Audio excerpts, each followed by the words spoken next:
The alarm clock screamed at 5:30 a.m., just like every other morning. Lily rolled over and hit the snooze button for the third time, her body aching from yesterday's double shift. The tiny apartment felt cold and she could see her breath in the morning air. The heating bill was overdue again. She dragged herself out of bed and looked in the cracked mirror hanging on the wall. Dark circles under her eyes told the story of too many late nights and not enough sleep. Her hands were rough and red from washing dishes and carrying heavy trays. These same hands used to glide across piano keys like they were dancing. That felt like a lifetime ago. Lily pulled on her black uniform and tied her hair back in a neat bun. The restaurant required all servers to look perfect, even if they felt anything but perfect inside. She grabbed her worn-out purse and the stack of bills sitting on her kitchen table. Rent notice, electric company warning, phone bill past due. The numbers seemed to grow bigger every month while her tips stayed the same. The subway ride to Manhattan took 40 minutes. She watched people in expensive suits reading newspapers and talking on phones that probably cost more than she made in a month. Some of them would probably eat at her restaurant tonight, ordering wine that cost what she paid for groceries in 2 weeks. At the restaurant, Lily tied her apron and checked her reflection one more time. The Golden Terrace was the kind of place where business deals worth millions happened over lunch. Crystal chandeliers hung from the ceiling, and fresh flowers decorated every table. A beautiful grand piano sat in the corner, polished to perfection but silent most days. Every time Lily walked past that piano, her heart squeezed a little tighter. "Table 12 needs their coffee refilled," called out James, the head waiter. He'd been working there for 15 years and knew exactly how to handle the wealthy customers. Lily wished she had his confidence. She picked up the coffee pot and walked over to table 12. 3 men in expensive suits were discussing something that sounded very important. She poured their coffee quietly, trying not to interrupt. One of them was talking about stock prices. Another mentioned buying a company in Japan. The numbers they threw around casually would have solved all of Lily's problems. "Excuse me?" one of them said without looking up. "This coffee is cold." Lily felt her cheeks burn. "I'm so sorry, sir. I'll bring you a fresh pot right away." She hurried back to the kitchen, her hands shaking slightly. 5 years ago, she was performing in concert halls. People would stand and clap when she played. Now she couldn't even serve coffee without making mistakes. The kitchen was hot and busy. Chefs yelled orders while servers rushed in and out with heavy trays. Lily had worked in restaurants before graduating from music school, but she never thought she'd be back here permanently. It was supposed to be temporary, just until she found her big break. That break never came. She remembered the day she got her acceptance letter to the Riverside Music Academy. Her mom cried happy tears and her dad said he was proud of her. They saved every penny to help with tuition. Lily worked nights at a diner and weekends giving piano lessons to kids. It was hard, but she had a dream. For 4 years, she practiced 8 hours a day. Her fingers flew across the keys like they had wings. Her professors said she had natural talent, something special that couldn't be taught. She graduated with honors and thought the world was waiting for her, but the world had other plans. Audition after audition ended in rejection. "Thank you for coming. We'll be in touch." Those words became her worst nightmare. Recording studios said she was talented, but not quite what they were looking for. Concert halls had their regular performers and didn't need anyone new. Month after month, her savings disappeared. The small apartment got smaller. The piano lessons she gave barely covered food. Finally, she had to sell her beautiful piano, the one her parents had bought her for graduation. Watching the movers take it away was like watching her dreams leave through the front door. Now she was back to carrying trays and smiling at people who barely saw her as human. "Order up for table 7, shouted the chef. Lily balanced 3 plates on her arm and walked carefully through the dining room. The lunch crowd was getting busy, and she could feel sweat starting to form on her forehead. Her feet hurt in the cheap shoes she had to wear, and her lower back ached from bending over tables all morning. At table 7, a woman was celebrating her birthday with friends.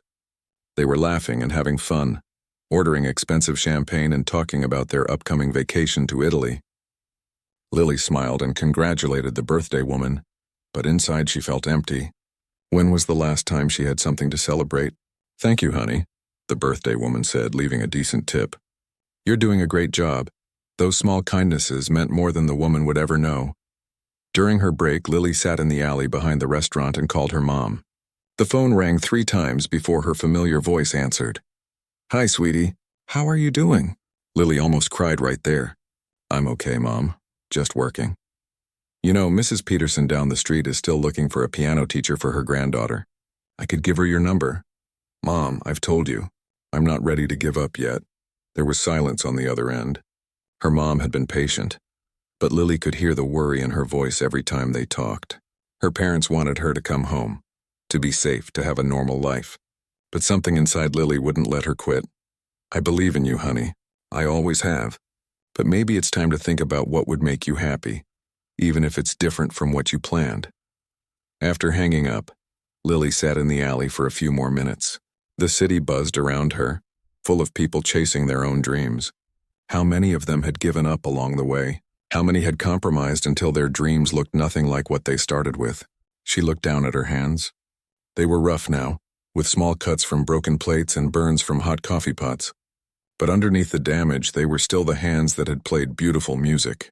They still remembered every piece she'd ever learned, every emotion she'd ever poured into the keys. The afternoon shift started, and Lily went back inside. The piano in the corner caught her eye again. She wondered if it was even tuned anymore. Probably not, since nobody ever played it.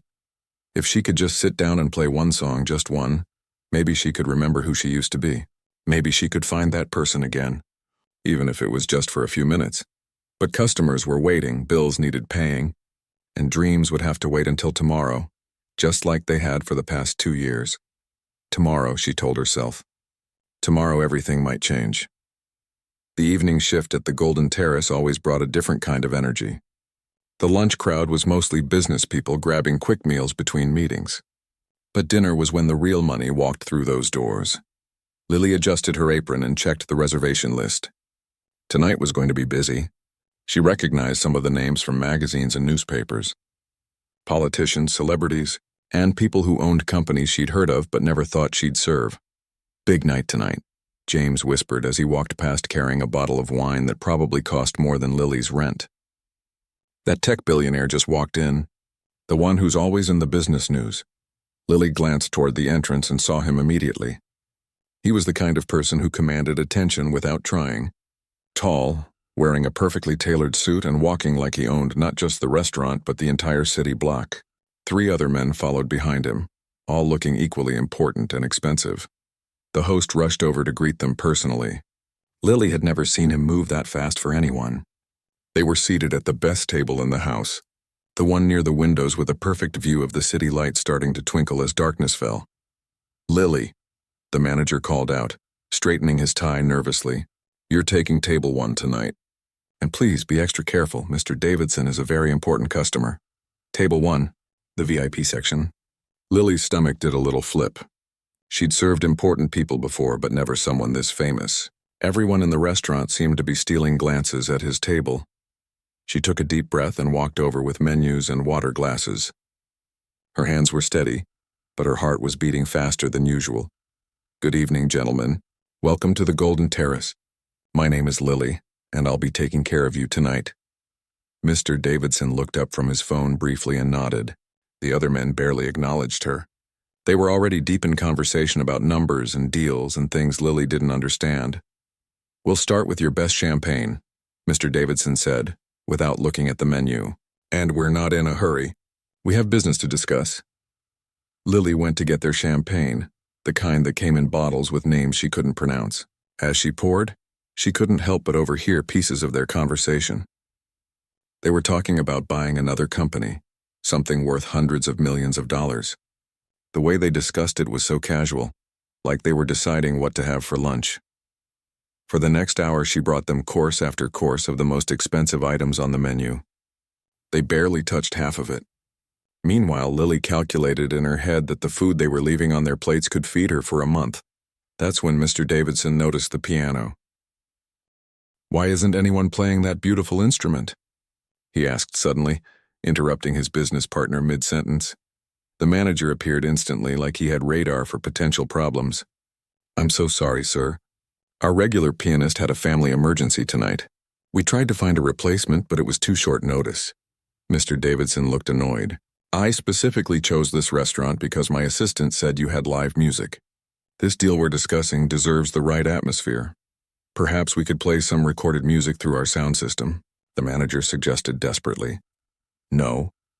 Mr. Davidson's voice was firm. That's not the same thing at all. Lily was refilling their water glasses when she felt his eyes on her. She looked up, confused. You, he said, pointing directly at her. Your hands. Excuse me, sir. Your hands. Let me see them. This was definitely not normal customer behavior. Lily glanced at the manager, who looked as confused as she felt. Slowly, she held out her hands, wondering if she'd spilled something on them without noticing. Mr. Davidson studied her fingers with the intensity of someone examining a piece of art. You play piano. It wasn't a question. Lily's heart skipped. What? The calluses. The way your fingers are positioned even when you're not playing. The slight curve to your hands. You're a trained pianist. The other men at the table had stopped talking and were now staring at this strange exchange. The manager looked like he wanted to disappear. Other diners were starting to notice the commotion. I studied music, yes, sir, but I don't really play anymore, Lily said quietly, wishing she could sink through the floor. Nonsense. You either can play or you can't. It's not something you forget. Mr. Davidson gestured toward the piano. Play something. Anything. Consider it part of your service tonight. Oh no, sir, I couldn't. I'm working. And I don't think the management would. I'll pay you $1,000 to play for 30 minutes. The words hung in the air like smoke. $1,000. Lily felt the blood drain from her face. That was more than she made in 2 weeks of double shifts. That was her rent money, her overdue bills, her chance to breathe again. But playing in front of all these people, she hadn't performed for an audience in over 2 years. Her hands were rough from restaurant work. She was wearing a server's uniform, not a concert dress. This wasn't how she'd imagined her return to music. I really don't think this is appropriate, the manager started to say, but Mr. Davidson held up his hand. It's perfectly appropriate. I'm a customer requesting entertainment and I'm willing to pay for it. Unless you're telling me your staff isn't qualified to provide what I'm asking for. The challenge in his voice was clear. The manager looked trapped between disappointing his most important customer and putting his employee in an uncomfortable position. Sir, I haven't played in front of people in a very long time, Lily said, her voice barely above a whisper. Then it's time you started again. There was something in Mr. Davidson's expression that was almost gentle, despite his demanding tone. I can hear talent when I see it. And I'm rarely wrong about these things. Lily looked around the restaurant. Other servers were watching. Some customers had noticed the discussion and she could feel dozens of eyes on her. Her palms were sweating and her mouth felt dry. But $1,000. $1,000 could change everything. I would need a few minutes to warm up. To remember, she said, hating how her voice shook. Take all the time you need. We're not going anywhere.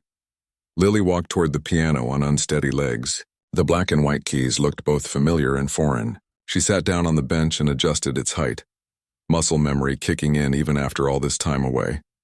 She touched the keys gently, testing a few notes. The piano was perfectly tuned, probably maintained better than any instrument she'd ever played. The sound was rich and clear, filling the space around her. Behind her, the restaurant had gotten quieter. People were watching, waiting. Mr. Davidson and his business partners had turned their chairs to face the piano. Lily closed her eyes and tried to remember who she used to be. The girl who played like her life depended on it. The woman who believed music could heal anything. Maybe she was still in there somewhere. Her fingers found middle C and she began to play. Lily's fingers trembled as they touched the keys. The piano felt both familiar and strange, like meeting an old friend after years apart. She started with something simple, a basic melody she used to practice for hours when she was learning. The notes came out softer than she intended. Her fingers felt stiff, uncertain. This wasn't how she remembered playing. Where was the confidence she used to have? Where was the girl who could make a piano sing? Behind her, she could hear Mr. Davidson talking quietly with his business partners. They weren't even paying attention. To them, she was just background music, something to fill the silence while they discussed their important deal. Maybe that was better. Maybe she could just play quietly and get through the 30 minutes without anyone really noticing. She moved into a gentle classical piece, something safe and predictable. Her hand started to remember the movements, the way her fingers should curve, how to let the music flow instead of forcing it. The stiffness began to fade. A waiter walked past carrying a tray of drinks. A couple at a nearby table continued their conversation about their weekend plans. Life in the restaurant went on as normal, and Lily felt herself relaxing. This wasn't so bad. She could do this. But as her confidence grew, something else began to happen. The music started calling to her, the way it always had when she was younger. Her fingers found themselves moving beyond the simple melody, adding small flourishes, tiny decorations that made the piece her own. The piano responded beautifully. Each note was clear and rich, filling the space around her with warmth.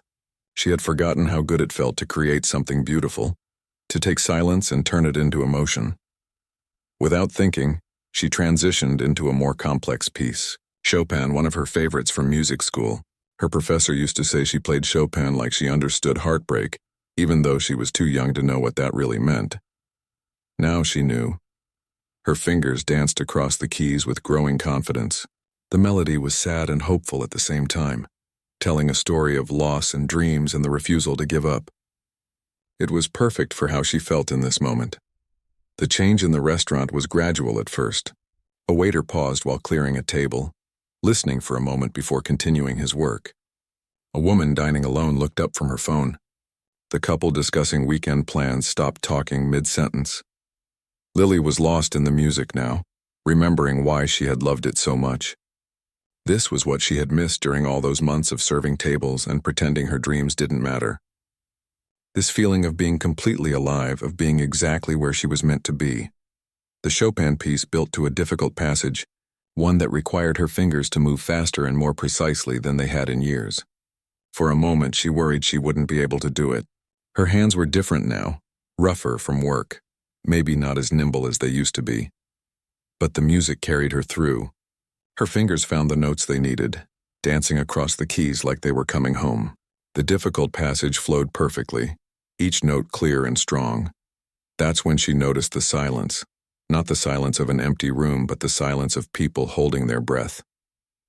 The gentle clatter of silverware had stopped. Conversations had paused. Even the kitchen seemed quieter. Lily glanced back and saw that Mr. Davidson and his business partners had completely forgotten about their deal. They were watching her with expressions of surprise and something else. Respect, maybe.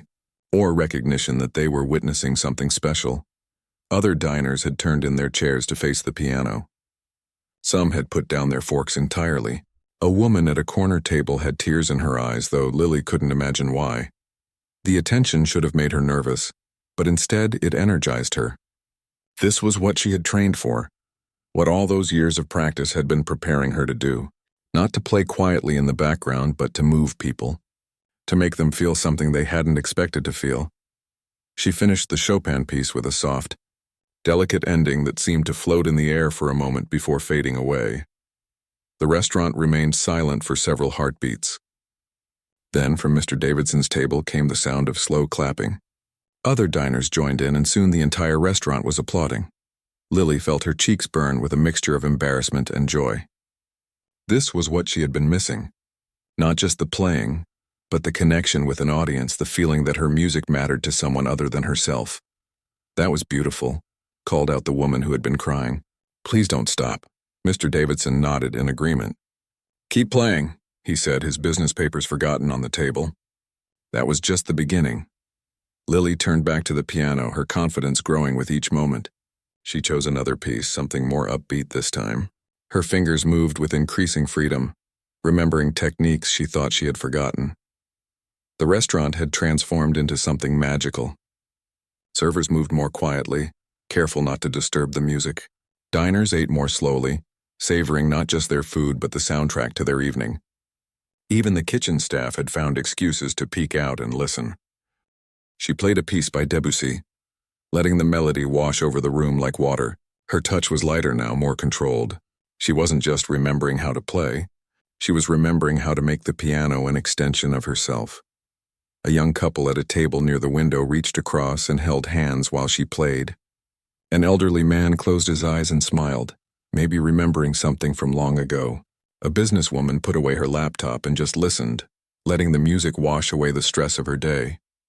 Lily realized she was smiling, actually smiling while she played, something she hadn't done in years. The joy was bubbling up from somewhere deep inside, a feeling she had almost forgotten existed. She transitioned into another piece, this one more dramatic. Her hands moved across the entire keyboard, from the deep bass notes that rumbled like thunder to the high treble notes that sparkled like stars. The piano seemed to come alive under her touch, responding to every emotion she poured into it. Mr. Davidson leaned forward in his chair, completely captivated. Whatever business deal had brought him here was forgotten. His colleagues looked equally mesmerized. These powerful men brought to silence by a waitress who could make magic happen with just her hands and a piano.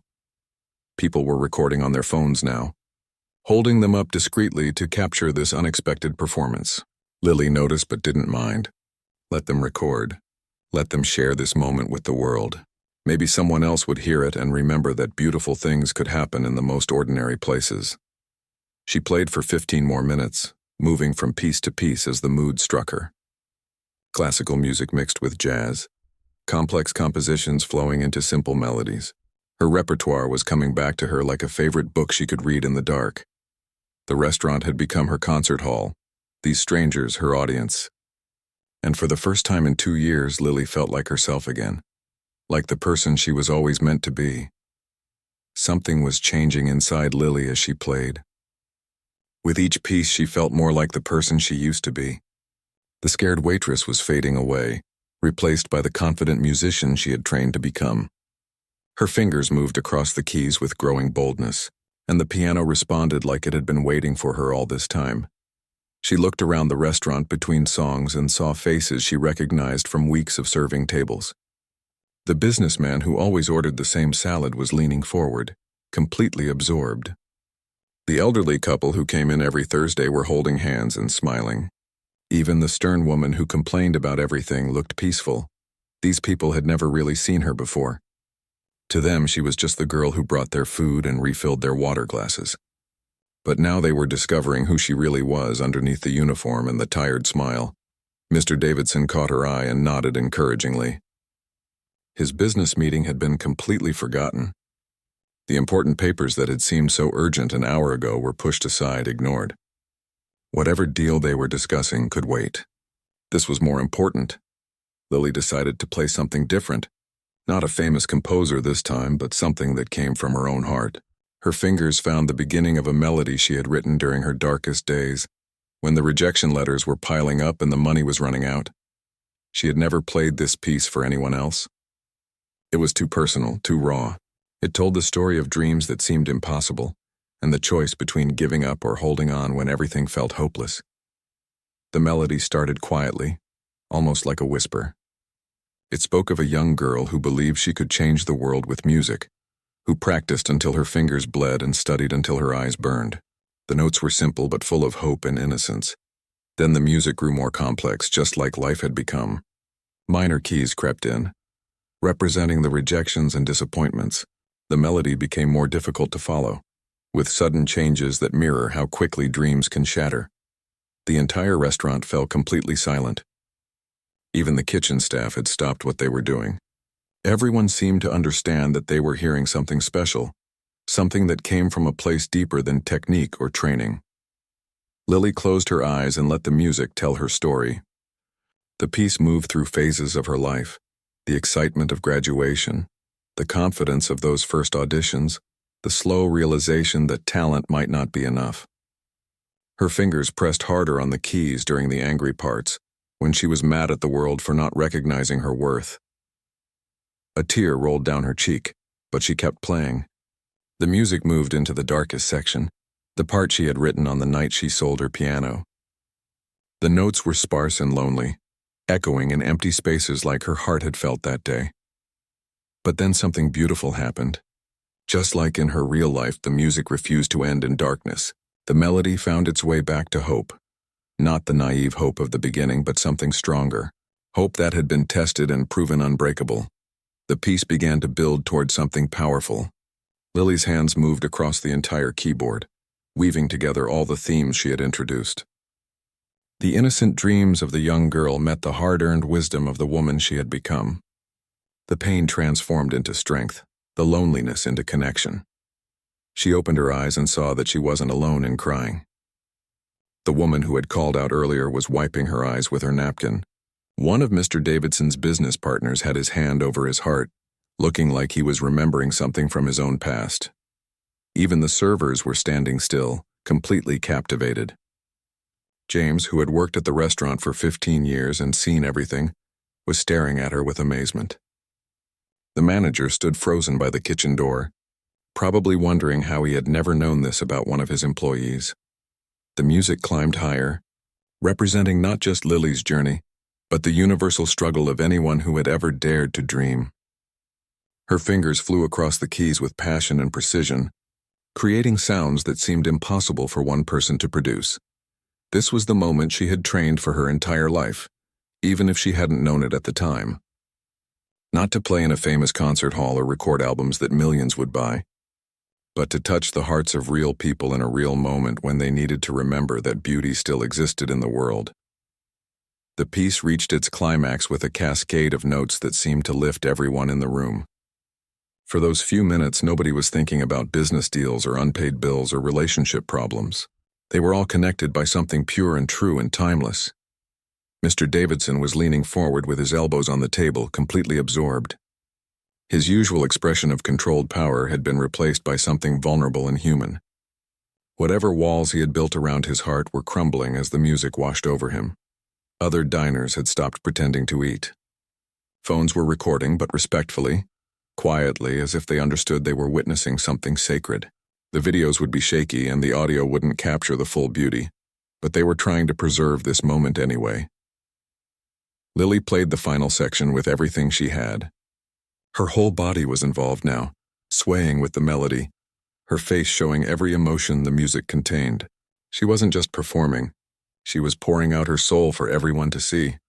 The piece told of resilience, of getting knocked down and choosing to stand up again. It spoke of finding worth in unexpected places and beauty in broken things. It was about the waitress who was also a musician, the dreamer who was also a survivor, the artist who refused to let the world silence her voice. As the music neared its end, Lily felt something shift in the room. The energy was different now, charged with emotion and possibility. She could feel that her life was about to change, though she couldn't have said how or why. The final notes were quiet again, but they carried all the strength and hope that had come before. They seemed to hang in the air longer than physics should have allowed, as if the universe itself didn't want this moment to end. When the last note finally faded into silence, the restaurant remained perfectly still for what felt like forever. Then Mr. Davidson stood up. He began to clap slowly, deliberately, his eyes never leaving Lily's face. One by one, others joined him. The elderly couple, the businesswoman, the young lovers, the stern woman who never smiled. They all rose to their feet, the applause built like thunder, filling every corner of the restaurant. People were cheering, some still crying, all of them transformed by what they had just experienced. Lily sat at the piano bench, overwhelmed by the response. Her hands were shaking now, but not from nerves, from adrenaline, from joy, from the incredible feeling of being truly seen for the first time in years. She had forgotten what this felt like. The connection between performer and audience, the moment when music becomes something bigger than the sum of its notes. This was why she had never been able to give up completely, even when everything seemed hopeless. This was why she was born to make music. The applause seemed to last forever. Lily remained at the piano bench, her heart pounding, trying to process what had just happened. She had played for barely an hour, but it felt like her entire life had changed in that time. As the clapping finally began to fade, Mr. Davidson walked over to her. His usual businesslike expression was gone, replaced by something softer, more genuine. There were actually tears in his eyes, something Lily was sure didn't happen often. "That was extraordinary," he said, his voice quieter than she had ever heard it.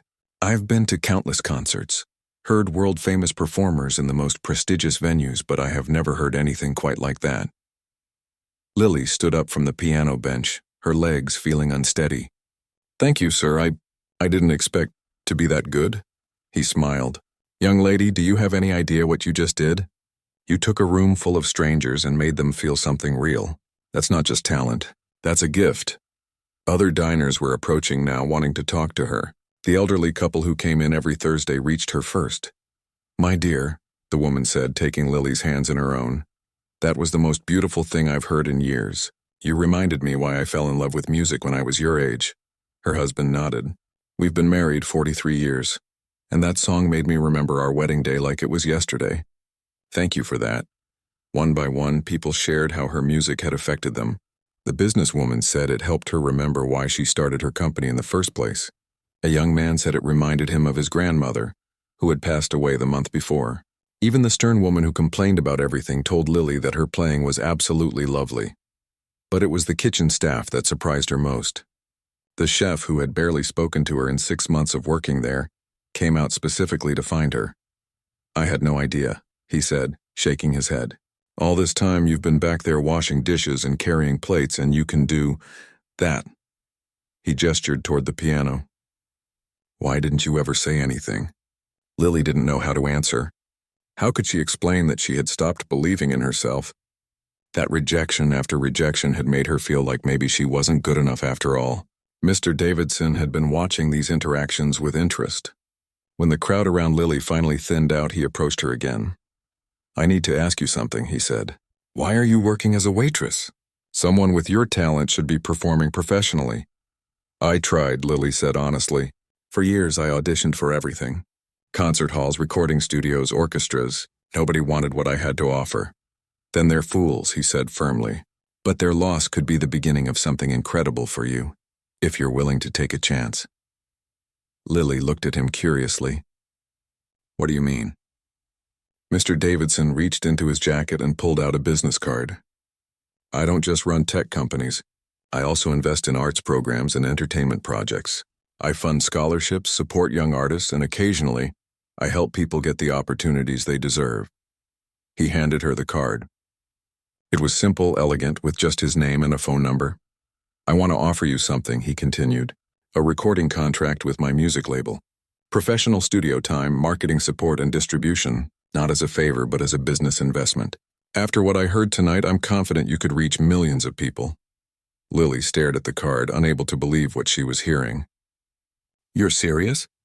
"I'm always serious about business. And this would be very good business." He paused, then smiled. "But more than that, it would be the right thing to do. Talent like yours deserves to be shared with the world." "I don't know what to say," Lily whispered. "Say you'll think about it. But while you're thinking, I have another offer." Mr. Davidson gestured toward his business partners, who were still sitting at their table, watching this conversation with great interest. "We're having a charity gala next month. 500 of the most influential people in the city, raising money for arts education programs. Would you be willing to perform?" "Perform at a gala? In front of 500 people?" Lily's heart started racing again. "The same 500 people who could help launch your career if they hear what I heard tonight," he said. "Think of it as an audition, except this time the audience is guaranteed to appreciate what you have to offer." Lily looked around the restaurant, which was slowly returning to normal. Servers were clearing tables. New customers were being seated, and the magical atmosphere of her performance was fading into memory. But something had changed permanently, not just in the room but in herself. She thought about her mother's phone calls, always worried, always suggesting she come home and give up on her dreams. She thought about the stack of unpaid bills on her kitchen table and the tiny apartment with no heat. She thought about 2 years of believing that maybe everyone else was right. Maybe she wasn't good enough. But she also thought about the faces in the audience tonight, the tears and smiles and genuine emotion her music had created. She thought about the young man who remembered his grandmother and the elderly couple reliving their wedding day. She thought about how alive she had felt while playing, how right it had felt to be at that piano. "Yes," she said, surprised by the strength in her own voice. "Yes, I'll do the gala." "Excellent." Mr. Davidson smiled. "And the recording contract?" "I need some time to think about that." "It's a big decision, of course. Take all the time you need. But Lily," he used her name for the first time that evening, "don't take too long. The world has been waiting to hear your music even if you didn't know it." As Mr. Davidson and his business partners prepared to leave, he handed her an envelope. "Your payment for tonight is promised." Inside was not $1,000 but $5,000. Along with the cash was a note. for reminding me why I fell in love with music in the first place. This is just the beginning. The manager approached as the VIP customers left. Lily expected him to be angry about the disruption to normal service, but instead, he looked amazed. "I've never seen anything like that," he said. The whole restaurant was completely captivated. Would you be interested in playing here regularly? We could work out a schedule around your serving shifts." For the first time in years, Lily had choices, real choices about her future. 3 months later, she stood backstage at the city's most prestigious concert hall, preparing for her debut album release party. The recording contract had led to opportunities she never could have imagined.